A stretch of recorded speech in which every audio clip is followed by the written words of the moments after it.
बिस्मिल्लाहिर्रहमानिर्रहीम। खातिन हज़रात, मैं हूँ अख्तर अब्बास और आप सबको मेरा सलाम पहुँचे। जब हम कोई चीज़ सोचते हैं तो उसका एक फॉर्मेट है सोचने का, फिर उसको हम लिखते हैं। ऐसा नहीं होता कि सोचते हैं तो साथ ही वो लिखा भी जाए और साथ ही छप भी जाए और किताब बन जाए और लोगों तक पहुँच जाए। ज़रा उसका पूरा प्रोसेस होता है, उससे गुज़रने के बाद ही आपके वो जो ख़यालात हैं उसकी कुछ शक्ल बनती है, लोगों तक पहुँचते हैं। अगर वो मुफीद होंगे तो लोगों के ख़यालात को बदलेंगे, अगर लोगों की ज़िंदगी में उनका फ़ायदा होगा तो आपको उससे रिलेट करके लोग फिर याद करते हैं, मोहब्बत करते हैं। इसी तौर पे हम जो खाना खाते हैं ये एक और शेप में होता है। जब ये खाना हमारे जिस्म के अंदर जाता है तो हमारी खाने की आदत ये तय करती है कि वो खाना हमारा दोस्त होगा या दुश्मन होगा। बदरुन्निसा ने पूछा, सर मैं हर वक्त खाना खाने की आदत में या इल्लत में मुब्तला हूँ, मैं क्या करूँ? आज हम इस पे बात करेंगे, लेकिन उससे पहले थोड़े से आपके कमेंट्स। और खानन कहती हैं कि सर मेरी शादी है महीने बाद, मेरी हाइट कम है, लोगों के टॉन्ट से डर लगता है, लाइफ मेरी बर्बाद ना हो जाए, मैं क्या करूँ? मेरे बच्चे बहुत जल्दी ख्याल आ गया। याद रखिएगा, जिन बच्चों की या बच्चियों की हाइट कम हो या तो उनकी माँ की वजह से होती है या बाप की वजह से, विरासत है उसके मुताबिक चलता है। लेकिन अगर आपको उसका इल्म हो जाए कि बच्ची या बच्चे का कद छोटा है, उसकी ग्रोथ प्रॉपर नहीं हो रही, तो 12 से 16 साल तक इस बात को एड्रेस कर लेना चाहिए। और ये अकेले आपसे नहीं होगा, इसके लिए आपको किसी मुतल्लिका कंसल्टेंट डॉक्टर से मिलना चाहिए। इसकी ग़िज़ा बदलेंगे, उसकी एक्सरसाइज बदलेंगे, उसकी मूवमेंट बदलेंगे, घर में उसके लटकने के या वॉक करने के और वहाँ जाके लटकने के, क्योंकि हर चीज़ के ज़रा यहाँ कद का मसला है, जिस्म का वो जो टोटल साइज़ है आप उसको लंबा करना चाहते हैं तो उसकी सारी एक्टिविटी वैसी होंगी, अब कुछ नहीं हो सकेगा। यानी मैच्योर एज के बाद बहुत हुआ आप उल्टे लटक जाओ तो अब तक की तहकीक के मुताबिक आधे इंच से ज़्यादा का फ़र्क पड़ते देखा नहीं गया। लेकिन ये है मुश्किल काम। इस वक्त जब शादी सर पे है तो आप कुछ और चीज़ें सोचें। अब आप कद के बारे में ना सोचें, कद पे लोग टॉन्ट क्यों करेंगे। देखिए, जब आप डीलिंग में अच्छे नहीं होंगे तो आप पे टॉन्ट होगी, जब आप दिखने में अच्छे नहीं होंगे तो टॉन्ट होगी, जब आप खिदमत में अच्छे नहीं होंगे तो टॉन्ट होगी, जब आप खाना पकाने में अच्छे नहीं होंगे तो भी होगी। इसलिए कुछ और चीज़ों को इम्प्रूव कर लीजिए, लोगों को ध्यान इस तरफ से कम हो जाएगा। हमेशा आपने देखा होगा बहुत सी लड़कियाँ ऐसी होती हैं जो सांवली होती हैं, खूबसूरत नहीं होती, गंदमी रंग की, गंदम गुम, और लेकिन अपनी वो एबिलिटी से, अपनी टेस्ट से, अपनी मोहब्बत से इतनी वो पॉपुलर होती हैं ख़ानदान में कि उन नमकीन शक्ल वाली लड़कियों को सबसे ज़्यादा चाहा जाता है। इनफैक्ट अगर सिर्फ रंग की वजह से चाहत होती तो उनको तो बिल्कुल घर से निकाल देना चाहिए था। इसी तौर पे छोटे कद वाले लोग इस दुनिया में बहुत सारे हैं, बड़े बड़े आला मनासब पे पहुँचते हैं। जिसने पसंद किया उनके घर वालों ने, लड़के ने इस छोटे कद के साथ ही पसंद किया। अगर ये इतनी बड़ी रुकावट होती तो फिर शादी के लिए हाँ ना होती। अब आप इसकी फिक्र ना करें, कुछ और चीज़ों की फिक्र करें। फरवा नकवी ने कहा, sir I want to ask you question, please मुझे तरीका बताइए कि कैसे रब्ता हो आपसे, मेरे बच्चे, ये बहुत मुश्किल काम है, सदियों से नहीं हो पाया। इसके लिए तो वो जो है ना जंगलों में तपस्या करनी पड़ती है, एक टांग पे खड़ा होना। यार हद हो गई, सारी दुनिया रब्ता करती है। फ्री बात करनी है तो पीर को रब्ता करें, सुबह 9 से 10 5-5 मिनट की बात होती है। ये गिफ्ट मेरी तरफ से। रोज़ाना 1 बजे से 8 बजे तक हमारा रेगुलर सेशन होते हैं, ये पेड होते हैं फीस पे करने के बाद, पाकिस्तान में भी, पाकिस्तान से बाहर भी। और ये 1-1 घंटे का रेगुलर क्लासिंग सेशन होता है। मंगल को हम रात को 9 से 10 बजे सेशन लेते हैं, ये लाइव कॉल्स होती हैं। और यूट्यूब पे जो हमारा लाइव सेशन जा रहा होता है मंगल का, हर मंगल को, तो आप उस पर भी सवाल कर सकते हैं।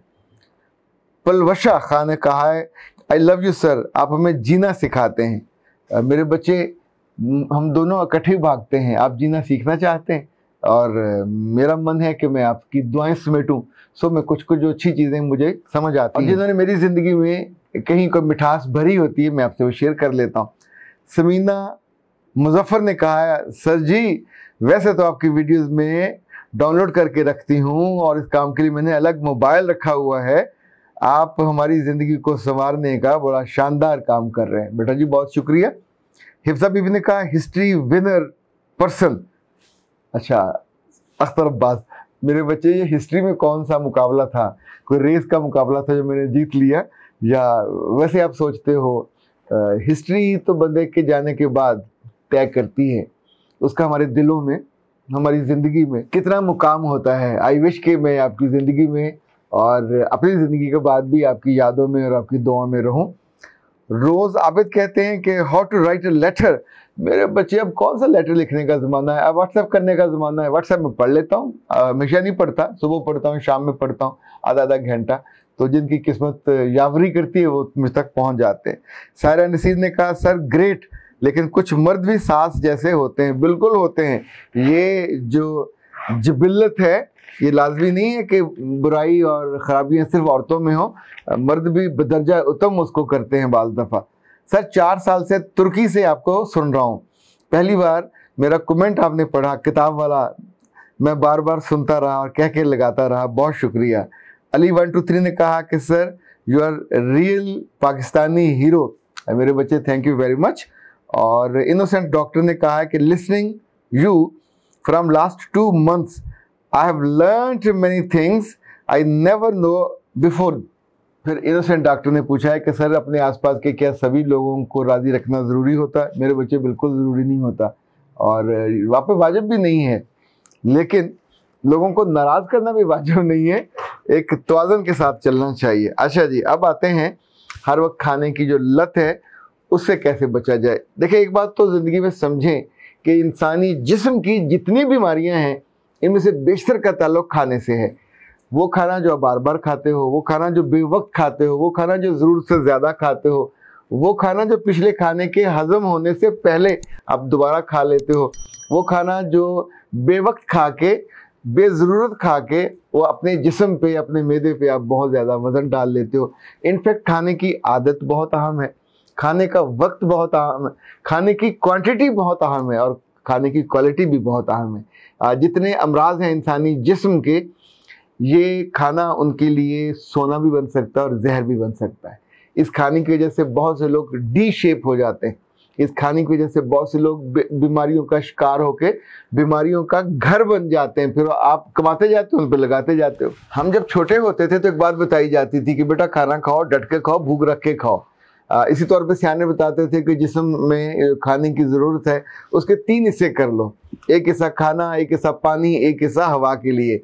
इनफैक्ट हर अहद के सियाने चीज़ों को अपने अपने अल्फाज में बताते रहे हैं। अल्लाह के रसूल सल्लल्लाहु अलैहि वसल्लम ने भी इसको बहुत उम्दगी से बताया, फरमाया भूख रख के खाने का कहा, अपने सामने से खाने का कहा। वो जो पेट भर के और यहाँ तक खाने का हमेशा नुकसान होता है। याद रखिएगा, आज के अहद में अपने बच्चों को अगर आप ट्रेन कर देते हैं कि एक तो नाश्ता वक्त पे कर लें, और नाश्ते का वक्त दोपहर 12 बजे तक नहीं है, नाश्ता सुबह 6 बजे शुरू होता है, 8 बजे तक नाश्ता मुकम्मल हो जाता है। जो दुनिया के बेहतरीन होटल्स हैं वहाँ भी नाश्ता 9 बजे तक, मैंने कि इसके बाद नाश्ता होता नहीं देखा। बुफे भी उनका वहीं तक ख़त्म होता है, बाकायदा अनाउंस कर दिया जाता है, चिट कमरे में आ जाती है कि बुफे इतने बजे तक है। पिछले दिनों मैं अपने ऑफिस में बहुत जल्दी चला गया, तो कोई 10-1 बजे तो ज़ाहिर भूख से बुरा हाल हुआ। तो हमारे असिस्टेंट साहब उस वक्त किसी काम से गए हुए थे, तो मैं गाड़ी लेके निकला, ढूंढता 2-3 होटल्स पे गया, उनसे पूछा कोई पराठा वराठा है, तो उन्होंने कहा सर इस वक्त 11 बज रहे हैं, तो पराठा हमारा 8 बजे तक होता है। बिलाखिर एक साहब के पास पहुंचा, रिक्वेस्ट की, वो बिल्कुल फैक्ट्री एरिया, वहाँ जो डेनिम जीन्स है वहाँ बनती हैं, तो ज़ाहिर उनके बहुत सारे लेबर वहाँ काम करती होगी, वो निकलते होंगे, खाते होंगे। उस वक्त सन्नाटा था, तो मैं अकेला था और मुझे देख के पता नहीं उसने मेहरबानी की, तो मेरे कहने पर उसने पराठा बना दिया। लेकिन मुझे वहाँ भी अंदाज़ा हुआ कि अब ज़ाहिर ये क्लास भी डिफाइंड है कि वो नाश्ता भी एक ख़ास वक्त में करते हैं। तो 10 बजे 11 बजे कोई नाश्ते का टाइम नहीं, नाश्ता जितनी जल्दी कर लेंगे उतना अच्छा है। और जब तक आपने दोपहर के खाना जाना है उससे पहले बीच में कोई आप फल ले सकते हो, स्नैक्स ले सकते हो, चाय ले सकते हो, दूध ले सकते हो। शुगर के मरीज़ हैं उनको तो ज़रा हर 2 घंटे बाद कुछ ना कुछ खाना चाहिए, लेकिन बाकी लोगों को अच्छा उनको भी मुट्ठी भर खाना होता है, प्लेटें भर भर के नहीं खाना होता। तो जितने बच्चे हैं जो बड़े हो रहे हैं या बड़े हैं जो बूढ़े हो रहे हैं और बूढ़े हैं जो उससे ज़्यादा बूढ़े हो रहे हैं, आप एक तो नाश्ता वक्त पे कर लिया करें, थोड़ा खाएं, क्वालिटी का खाएं। नाश्ते में आपके दूध ज़रूर होना चाहिए, नाश्ते में आपके दही होना चाहिए। ऐसी चीज़ें जो का खाने को जी चाहे, पर बहुत ज़्यादा नहीं होना चाहिए। और जब आप दोपहर का खाना आता है वक्त उसका 12 बजे, 1 बजे, हद 2 बजे, अब 3 बजे, 4 बजे, 5 बजे दोपहर के खाने का कोई वक्त नहीं है। इसी तौर पे जितना रात का खाना है ये 7 बजे तक आपको खा लेना चाहिए, हद 8 बजे तक। अब 9, 10, 11, 12, 1, 2 ये सारा खाना आपके मैदे में जाके एक अजाब बनता है, आपकी सेहत के लिए नुकसान का बायस बनता है। और वो खाना जो दोस्त बनना चाहिए था आपका दुश्मन बनता है। और वो सारे लोग जो हर वक्त खाने की लत में मुब्तला है, ऑर्डर करने, और जो सामने आ गया उस वक्त उनकी आंखों में खून उतर आता है, जो फिर नजर आता है बर्गर से लेके पिज्जा तक, वो सब फिर डकार जाते हैं और फिर खटे खटे डकार लेते हैं, अपने आसपास वाले बैठों को भी तंग करते हैं। ये जितनी कैलोरीज जमा होती जाती हैं उतना ही आपके साथ मोटापा भी जमा होता जाता है, और साथ साथ आपकी जो सेहत का मामला है वो भी डाउन होता जाता है। तो प्लीज़ अपनी इस आदत को रोकिए, बदलिए, कि जो हर वक्त खाने की लत है और हर चीज़ खाने की लत और बेवक्त खाने की लत कहते हैं आदत को, ये आपको अपनी कब्र के दहाने तक पहुंचा देती है और फिर बहुत मुश्किल हो जाती है। मेरा रब आपको खाने की भी अच्छी आदत दे और वैसे भी ज़िंदगी में भी खूबसूरत आदतों से हमकिनार करे। अख्तर अब्बास को इजाज़त दीजिए। अस्सलाम वालेकुम।